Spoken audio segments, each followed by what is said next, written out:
Hey everyone, it's CL. For today's video, I'm going to be doing another book commentary on a young adult novel. So last time I did this, it was like a video series that I kind of posted every day for a week. This is just going to be a one-shot video. The book that I read was very short, and I kind of just took notes throughout reading the book on what I thought, made a few comments, and I'm going to share that all with you today. So before we get into what I'm reading, I do want to put out a disclaimer that some of the topics that I may cover in this book may be considered a sensitive topic depending on what you have experienced in your life. So please, if you come across this video or are watching this video, please use your best judgment whether or not you want to continue to watch this video. So with that, let's go ahead and get into what I read. For this time around, I read the young adult novel Reasons to Be Happy by Katrina Kittle. So the reason why I picked up this book was because on the back cover they have a little snippet here where it's as if the character in the book is writing in a notebook and she's listing out reasons to be happy, such as cat purr vibrating through your skin, jumping on a trampoline in the rain, raw cookie dough. And that really resonated with me because I'm very much a list person and I suffer from depression. So I too make little lists like this, things that make me smile, things I want to do today that make me happy, and so on and so forth. So that drew me in to be curious, like what is this character going through for her to need to make such a list or go over such a list. And in the synopsis it reads, "What happened to the girl who wrote those things? I miss that girl. She used to be bold and fun. Now she's a big chicken loser. How can so much change so fast?" And that also resonated with me because I think we all, whether you're a young adult or an adult, we all have that period in our lives where we kind of ask ourselves, like, how did I get here? Or that feeling of not accomplishing as much as you thought you would by this time frame. Like for myself, when I look back years ago, I definitely was more confident and more sure of myself. I was so sure in the goals that I set out for myself, and so determined, I guess. That was who I was back then. And when I reflect to who I am now, I'm like half of who I was. Like I have a lot more insecurities.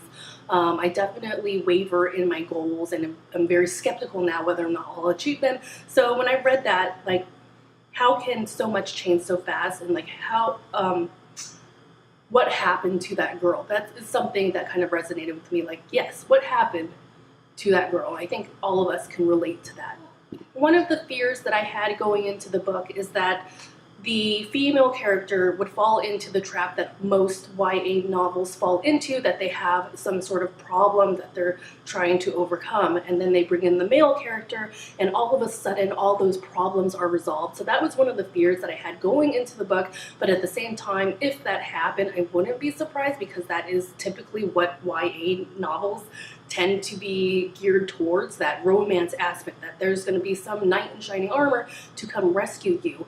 But going into it, I was going into any book, YA novel, where it's a female main lead. I always am hopeful that it will surprise me in that the main female character, that somehow she will overcome this obstacle she's facing, and that she did that out of her own willpower and her own strength, that she finds strength within herself.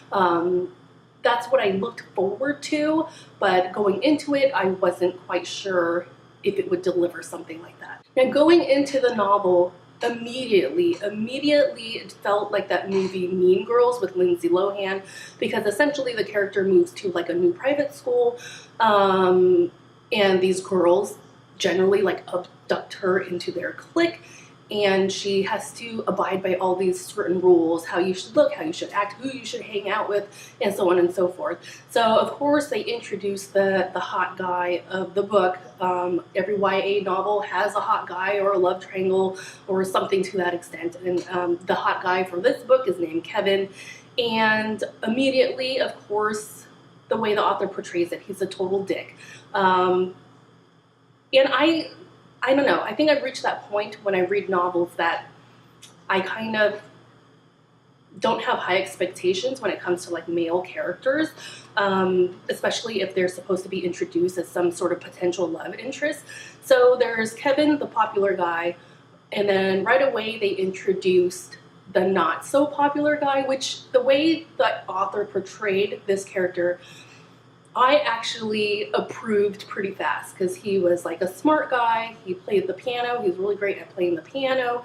It's a private school, and they portrayed him as like, oh, he's not the same as these other people. He's a scholarship student, to the point where he has to like work in the cafeteria during lunch because he is a scholarship student.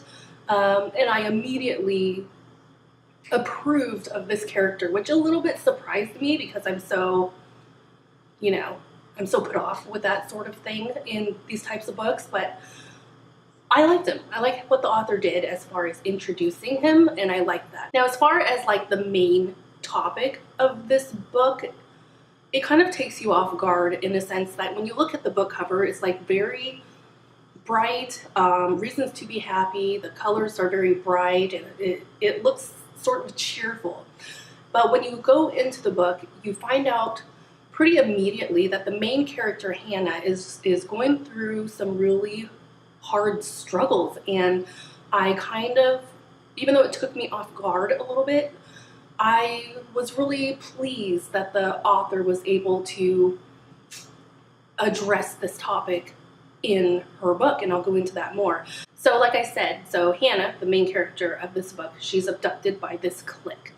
And there's a point in the story where the hot guy, Kevin, comes up to her and like grabs her like belly area, or kind of grabs her fat a little bit, and he says to her, you need to be careful, you don't want to get fat because you could be so hot.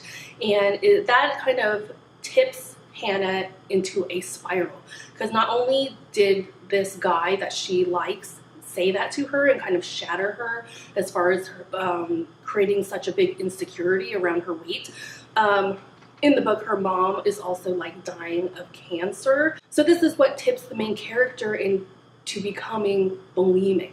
She calls it her secret remedy because she describes it as something that she has control over. When she purges her food, she feels better. And that is kind of the main theme of the book, that she's going through these struggles and she uses her bulimia to feel better. Oh, and by the way, the main character, Kevin, because he is portrayed as like the hot, popular guy, while I was reading this book, it kind of made me a little bit mad, because in the book, he kind of tries to touch Hannah in a certain way where she's like surprised, like, hey, what are you doing? But it reminded me, like, what is it with certain celebrities or like really attractive guys? Like, it's as if they reach a certain level of hotness to the point where they then feel that they're entitled to anyone and everyone's body, regardless if you give them permission to touch you or not. It's like they feel entitled, like, I'm so hot, you probably want this. Like, we see it with celebrities all the time,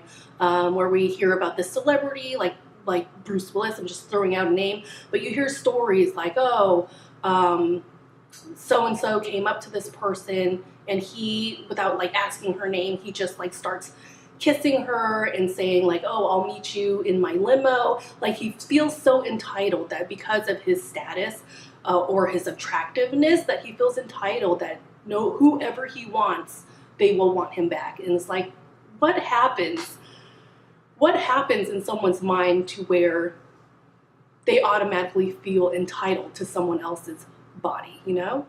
So later in the book, when it comes to the other character that I actually approve of, the guy that plays the piano, his name is Jasper. Now, when I was reading this, one of the thoughts that I had was that Jasper sounds like such a YA name, doesn't it? Like, I have only come across the name Jasper in YA fiction. Like in Twilight, there was a Jasper. I have another book that I own called Jasper Jones. In this book, one of the main male characters is named Jasper.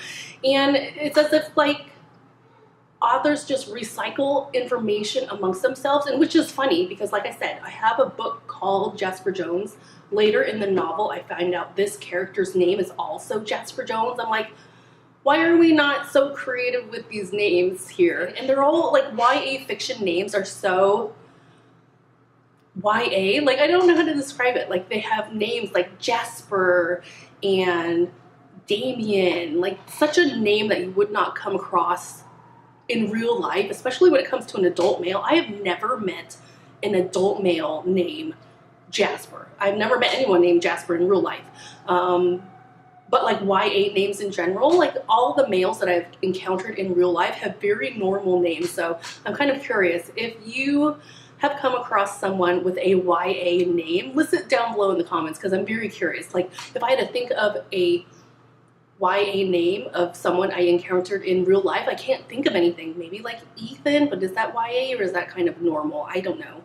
But let me know down below in the comments. I'm kind of curious what everyone else has experienced as far as like names are concerned. So going back to the book and the main character Hannah, one of the things that she struggles with is kind of going against her friends. She's feeling such pressure to live up to a certain expectation, which is kind of exacerbating her bulimia, that she feels so afraid to turn against her friends. And in some aspects, I do feel like this is an accurate portrayal of high school, of being a teenager, that peer pressure, definitely. So one of the ways that Hannah was able to kind of sit back and reflect on who she is that she has the opportunity to go to Africa with her aunt who shoots like documentary films.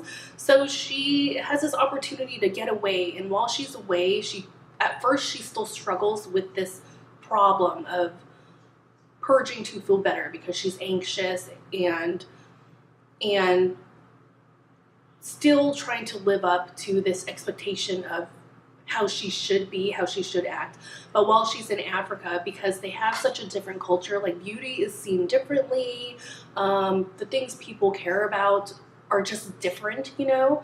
And it kind of puts her mind in perspective, like, hey, who are you? Like when you strip it all down, who are you? There's this quote that reads something to the extent of, do you remember who you were before the world told you who you should be? And I think that quote fits perfectly with the theme of this book, because she has to remember who she was. Like she really enjoyed running, everything. She had to give up a lot to be part of this clique. Like she enjoys running. She never thought she was really fat until she joined this clique. And she never felt like so hideously ugly until she joined this group of girls. So in Africa, she was kind of able to focus more on herself, what she enjoys, what makes her happy, which is of course her running and her art. And I think that a lot of people can relate to that in the sense, like when you feel so overwhelmed by other people, it does feel good in a sense to get away. Like I know for myself that when I feel like there's too much negativity surrounding me, I definitely need to pull myself out of that situation and just go off by myself, whether that be like off by myself just on the other part of the city, just kind of doing my own thing, or, you know, just hanging out at the park by myself, reading, doing what I want. There is that element that we can all relate to as far as needing to get away. Like, hey, let me get away from all this extra noise because I need time to clear my mind and think for myself. And yeah, I think that we all can relate to that. So I'm reaching near the end of the notes that I took, but one of the things that I really liked about the book was that, yes, there were male characters and other characters in general, but the book really focused on Hannah and her struggles and her finding the strength to overcome that. And I really am glad to see that, especially in a young adult novel where a lot of young adults are going through similar things, not necessarily the same issue, but similar things, similar pressures. So I really liked that the author did that. So like Kevin and Jasper were in the novel, but they were so far in the background, they didn't overshadow Hannah and her strengths of what she was able to overcome. And what I really liked at the end of the novel, while they're wrapping it all up, while the author is wrapping it all up, is that she did not wrap it up in a pretty pink bow. There was very much imperfections along the way to Hannah's recovery, and I like that the author portrayed that, because that is a better portrayal of life, that you can get on the right path, but you're going to have some bumps in the road, and that's okay. Just keep going, keep pushing towards your goal of bettering yourself. And I liked that the author portrayed that. That was one of my favorite things while reading this book, is that they didn't make it picture perfect at the end. I really enjoyed that. So that is basically my commentary surrounding this book. But lastly, I do want to share with you, because in the book, the character is constantly reading from her notebook, Reasons to Be Happy. So when I started the novel, I got out my little journal here and started jotting down like reasons to be happy of my own. And I wanted to share a few things with you all. So a few things that I jotted down while reading the novel. Reasons to be happy, I wrote down my child being healthy and happy, picking fresh vegetables, sleeping in, delicious food, finding a meteorite, listening to music in unexpected places, good movies, root beer floats, rainbows appearing while watering the grass, laughing with family, being told I love you, watching rainfall, eating chocolate, and ducks following the mommy duck. Around here we have a lot of parks, and it's so cute. You have like the mom duck and all the little ducklings following, and I just like swell with happiness when I see that. So this is my brief list on reasons to be happy, and you know what? It's flowing into the other page, so I'll probably continue the list and make it a little bit longer. But please let me know down below in the comments reasons that make you happy, and as for that, that's all I have for today. So thank you for watching, and I will see you later.